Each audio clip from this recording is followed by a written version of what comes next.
Assalamualaikum warahmatullahi wabarakatuh. Perkenalkan, nama saya Muhammad Iqbal Haikal Yasin dengan NPM 20104009. Saya merupakan mahasiswa kelas 3B program studi pendidikan masyarakat Fakultas Keguruan dan Ilmu Pendidikan Universitas Singapura Bangsa Karawang. Pada kali ini saya akan membahas materi tentang peran dan fungsi kurikulum dalam rangka memenuhi tugas akhir semester mata kuliah kurikulum pembelajaran. Teman-teman, mari kita simak videonya ya. Peran dan fungsi kurikulum. Sebelum masuk ke pembahasan, kita akan mengulas terlebih dahulu apa itu kurikulum. Menurut Surat Ketetapan Menteri Pendidikan dan Kebudayaan Nomor 232/U 2003, bahwa kurikulum adalah seperangkat rencana dan pengaturan mengenai tujuan, isi, bahan kajian, materi pelajaran serta cara penyampaian, strategi dan penilaiannya yang digunakan sebagai pedoman penyelenggaraan kegiatan belajar mengajar. Iya, tadi itulah sedikit penjelasan tentang kurikulum. Selanjutnya kita masuk ke pembahasan tentang peran dan fungsi kurikulum. Teman-teman ada yang tahu gak sih apa saja peran dan fungsi kurikulum itu? Peran kurikulum sesuai yang tertuang dalam buku Hamalik yaitu ada 3. Di antaranya yaitu peran konservatif, peran kreatif, serta peran kritis dan evaluatif. Yang pertama ada peran konservatif.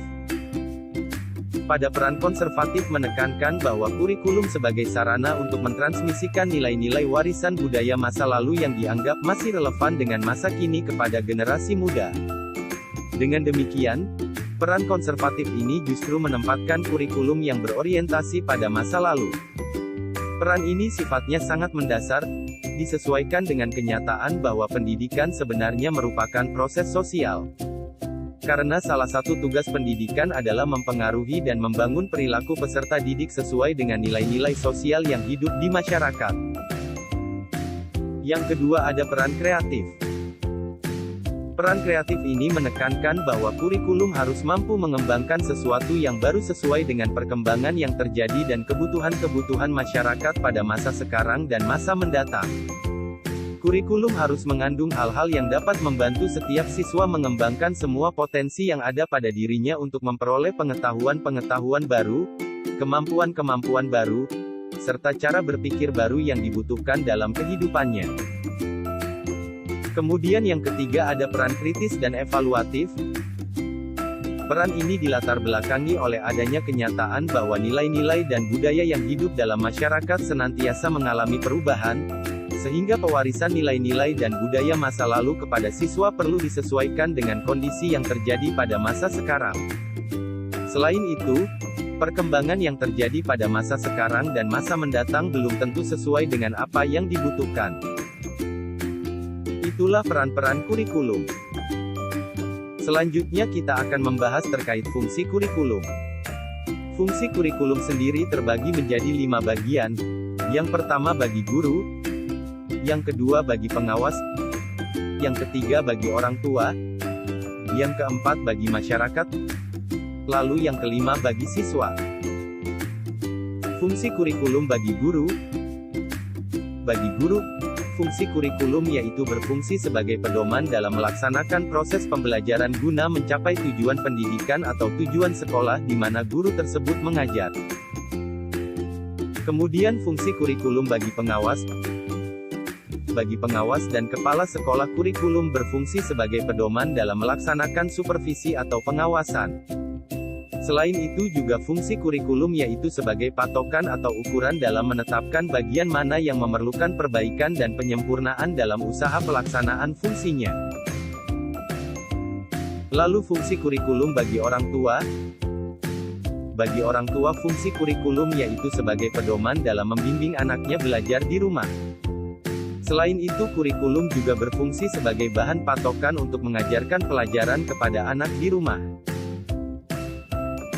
Lalu fungsi kurikulum bagi masyarakat.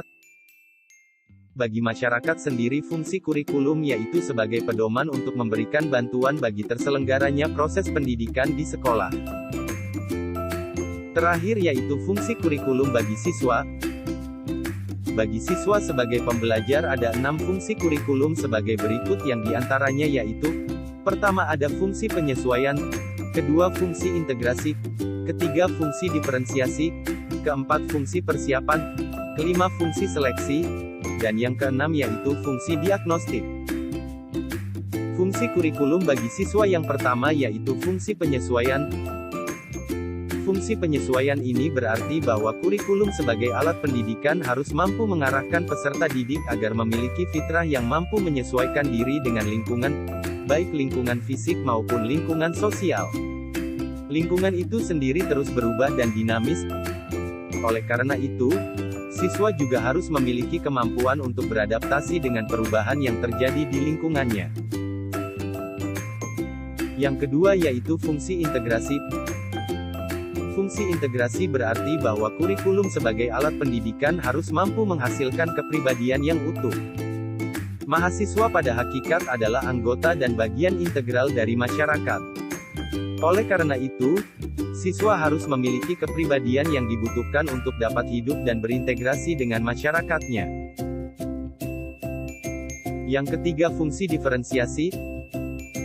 Fungsi diferensiasi berarti bahwa kurikulum sebagai alat pendidikan harus mampu memberikan pelayanan kepada perbedaan individu peserta didik. Setiap siswa memiliki perbedaan, baik fisik maupun psikis, yang harus dihargai dan dilayani dengan baik.